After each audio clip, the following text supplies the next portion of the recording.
اس وقت ہمارے ملک پاکستان میں ایک افراتفری مچی ہوئی ہے۔ جو متوسط طبقہ تھا وہ غربت کی سطح پر اتر گیا، اور جو غریب تھا وہ غریب سے غریب تر ہوتا جا رہا ہے۔ کوئی خودکشی کرنے پر مجبور ہے تو کوئی دوسروں کے رحم و کرم پر جی رہا ہے۔ مالدار طبقہ بھی کسی طرح مطمئن نہیں، کیونکہ ملک کے معاشی حالات کے پیش نظر کوئی بیرون ملک شفٹ ہونے کی کوشش میں ہے، کوئی حکومتوں سے ساز باز کر کے کسی بڑے مقصد کے حصول میں ہے۔ غرض ہر شخص اس وقت ایک پریشانی کا شکار ہے۔ اس کی سب سے بڑی وجہ جو سمجھ آتی ہے وہ یہ ہے کہ پاکستان کی ناقدری اور ناشکری۔ اس لیے ناشکری کی وجہ سے اللہ تبارک و تعالیٰ جن عذابوں میں مبتلا فرماتا ہے وہ سب ہم پر صادق آ رہے ہیں۔ قرآن کریم میں اللہ تعالیٰ ارشاد فرماتے ہیں، اللہ تعالیٰ ایسی بستی والوں کی مثال بیان فرماتا ہے کہ جو امن و اطمینان سے جی رہے تھے، ان کا رزق ان کے پاس وسعت کے ساتھ ہر طرف سے آتا تھا۔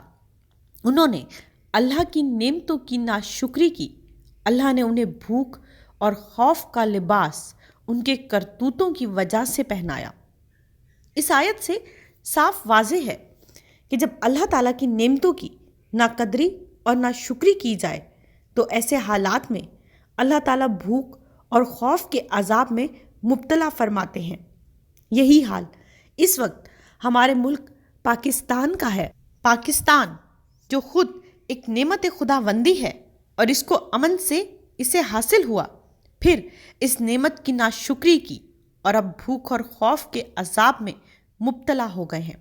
قوم سبا کے بارے میں یہی جملہ ارشاد فرمایا کہ انہیں خوب نعمتیں عطا کی گئی تھیں، انہوں نے ناشکری کی تو ان پر عذاب بھیج کر سب کچھ ختم کر دیا، سوائے خاردار جھاڑیوں اور چند معمولی پھلوں کے علاوہ کچھ نہیں بچا۔ اس لیے یہ ذہن نشین کرنا ضروری ہے کہ جب بھی اللہ تعالیٰ کی نعمتوں کی ناشکری ہوگی تو اللہ ڈھیل دیتا ہے، لیکن اللہ ناشکری پر پکڑ فرمائے تو پھر اللہ کا عذاب بہت سخت ہے۔ لیکن اگر اپنے گناہوں کی وجہ سے انسان کسی آزمائش میں آ جائے تو اس کے ختم کرنے کا طریقہ بھی اللہ تبارک و تعالیٰ نے بتا دیا ہے، جو حضرت نوح علیہ السلام کی زبانی قرآن مجید میں بیان کیا گیا ہے۔ قرآن کریم میں فرمایا اللہ تعالیٰ نے کہ اپنے رب کے حضور استغفار کرو، وہ تمہیں 5 نعمتیں دے گا اور یقین رکھنا وہ معاف ضرور کرے گا، کیونکہ وہ بہت زیادہ معاف کرنے والا ہے۔ وہ 5 نعمتیں یہ ہیں: آسمان سے تم پر موسلا دھار بارش برسائے گا، تمہاری مال کے ذریعے اولاد کے ذریعے مدد کرے گا، تمہیں باغات عطا فرمائے گا اور نہریں عطا فرمائے گا۔ آیات سے ہمیں یہ پتہ چلتا ہے کہ استغفار پر اللہ تبارک و تعالیٰ آسمان و زمین اور اس کے درمیان کی نعمتیں انسان کو عطا فرماتا ہے۔ اگر دیکھیں تو پہلی نعمت کا تعلق آسمان سے بتایا، دوسری اور تیسری کا تعلق آسمان و زمین کے درمیان بتایا، اور چوتھی اور 5ویں کا تعلق زمین سے بتایا، جس کا مطلب یہ ہے کہ آسمان اور زمین اور اس کے درمیان کی نعمتیں اللہ تعالیٰ کے استغفار کی برکت سے عطا ہوں گی۔ اب استغفار سے 5 نعمتیں مل رہی ہیں، لیکن جو ہماری پوری زندگی کی ضروریات ہیں، جسے ہم اپنے نعروں میں ذکر کرتے ہیں، یعنی روٹی، کپڑا اور مکان، وہ اس میں سے صرف ایک اموال سے متعلق ہے۔ اس کے علاوہ کی نعمتیں مال کے ذریعے حاصل کی گئی ہیں۔ اب دیکھیں تو مال کے ذریعے ہم مصنوعی بارشیں تک کارآمد نہیں بنی، بلکہ اسے صرف سازشوں اور دیگر کاموں کے لیے استعمال کیا گیا، اور نہ ہی اولاد مال کے ذریعے حاصل کی جا سکتی ہے۔ جب تک کہ اللہ تعالیٰ نہ چاہیں اولاد نہیں مل سکتی۔ بچوں کا گود لینا اولاد کی نعمت کی طرح نہیں۔ اسی طرح چوتھی چیز باغات ہیں، یعنی زمین کو اللہ تعالیٰ زرخیزی نصیب فرمائے گا۔ اگرچہ شہروں میں بسنے والے ان باغات اور کھیتیوں کو دیہاتی زندگی سے ملائیں، لیکن حقیقت یہ ہے کہ اگر زمین میں زرخیزی نہ ہو تو شہروں میں بسنے والے بھی آٹے دال تک کے لیے ترس جائیں۔ پانچویں چیز جس کا اس آیت میں ذکر ہے وہ نہریں ہیں۔ سمندر اگرچہ بہت بڑا ہے اور دنیا کے ایک بہت بڑے حصے پر غالب ہے، لیکن زمینی فوائد جتنے نہروں کے پانی سے حاصل کیے جاتے ہیں اس قدر سمندر کے پانی سے حاصل نہیں کیے جا سکتے۔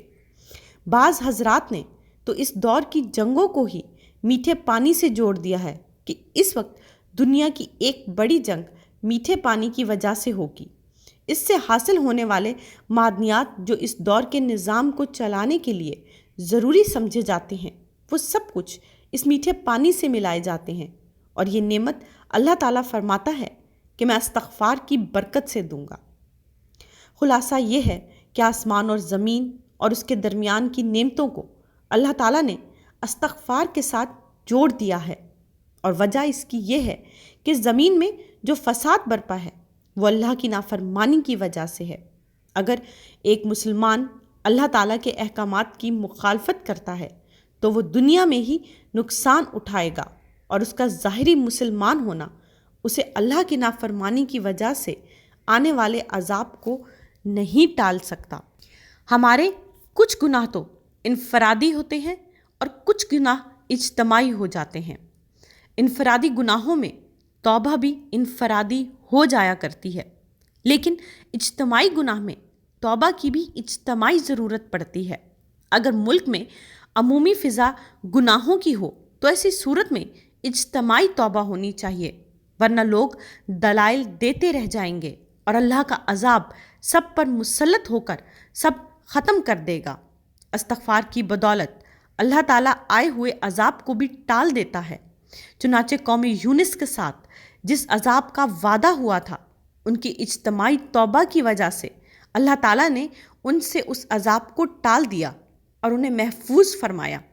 اس لیے اس وقت ملک پاکستان میں ضرورت اجتماعی توبہ کی ہے۔ اللہ تعالیٰ ضرور مدد فرماتا ہے، لیکن اس کے لیے اس کے احکام پر عمل ضروری ہے۔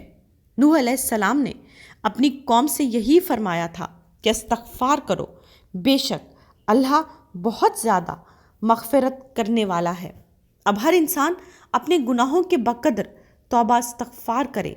اگر ایک کبیرہ گناہ ہو گیا ہے تو کم از کم 1000 بار تو استغفار کر لے۔ رسول پاک صلی اللہ علیہ وآلہ وسلم، جن کا نہ کوئی صغیرہ گناہ تھا اور نہ ہی کوئی کبیرہ، وہ بھی اس قدر استغفار کا اہتمام فرماتے تھے کہ ایک ایک مجلس میں بسن اوقات 100 بار استغفار فرمایا کرتے تھے، اور مجلس کے اختتام کی دعا ہی استغفار ہے۔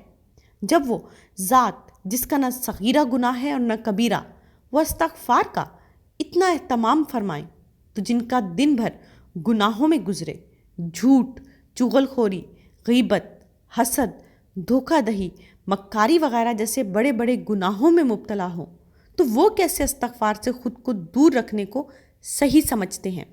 اس لیے ہم تمام انسانوں کو یہ ذہن میں رکھنا ضروری ہے کہ اگر انسان استغفار کر رہا ہے اور اس کے مسائل حل نہیں ہو رہے تو وہ یہ بات جان لے کہ استغفار کی مقدار ابھی کم ہے، کیونکہ اگر مطلوبہ مقدار میں استغفار پوری ہوتی تو اللہ تعالیٰ ضرور عطا فرماتا، کیونکہ وہ غفار ہے، بہت مغفرت کرنے والا ہے، اور اس استغفار پر نعمتیں عطا کرنے کا وعدہ کیا ہے تو پورا بھی ضرور کرے گا، کیونکہ وہ وقار والا بھی ہے اور باوقار اپنے وعدے کو کبھی نہیں توڑا کرتا۔ اس لیے اگر استغفار کے باوجود بھی معاملہ حل نہیں ہو رہا تو پھر استغفار کی مقدار بڑھائیں تاکہ قبولیت کے قریب تر ہو جائے، پھر اللہ تعالیٰ اپنی نعمتیں عطا فرمائے گا۔ استغفار میں کوئی مخصوص الفاظ نہیں، بلکہ اگر کوئی استغفر اللہ بھی پڑھ لے تو کافی ہے۔ فضول تبصروں اور ادھر ادھر کی ہانکنے سے بہتر ہے کہ انسان استغفار ہی کر لے۔ اپنے کام کاج کے ساتھ بھی انسان استغفار کو جاری رکھ سکتا ہے۔ اس کے لیے مستقل الگ سے بیٹھنا لازمی نہیں، بلکہ چلتے پھرتے، وضو بغیر وضو، ہر حال میں استغفار کیا جا سکتا ہے۔ استغفار چڑھاوے چڑھانے کا نام نہیں، بلکہ اپنی زبان سے اپنے رب کے سامنے کہنے کا نام ہے۔ اس لیے مرد و زن سب اس کا اہتمام کریں، دن میں کم از کم 3000 بار استغفار تو کر لے۔ اگر کسی گناہ میں مبتلا ہے تو اسے چھوڑ دے، گناہ نہیں چھوٹ رہا تو اپنے اوپر لازم کر لے کہ اگر یہ گناہ ہوا تو اس کے بدلے اتنے 1000 بار استغفار پڑھوں گا۔ انشاءاللہ جلد اس گناہ سے بچنے کی بھی اللہ توفیق عطا فرمائے گا۔ اس لیے اگر اپنی زندگی میں اور ملک پاکستان میں سکون و اطمینان والی زندگی چاہیے تو ہمیں استغفار کا عمل کرنا ہوگا۔ ہم نے اللہ کی نافرمانی کی ہے اور ظلم کے معاملے میں جو گناہ ہم سے سرزد ہوئے ہیں یا کرپشن جیسے گناہوں میں مبتلا ہوئے ہیں تو ان سب کی توبہ کرنی ہوگی، تب جا کر کہیں ہمیں سکون والی زندگی نصیب ہوگی۔ توبہ و استغفار میں ہمارا فائدہ ہے، کسی اور کا نہیں۔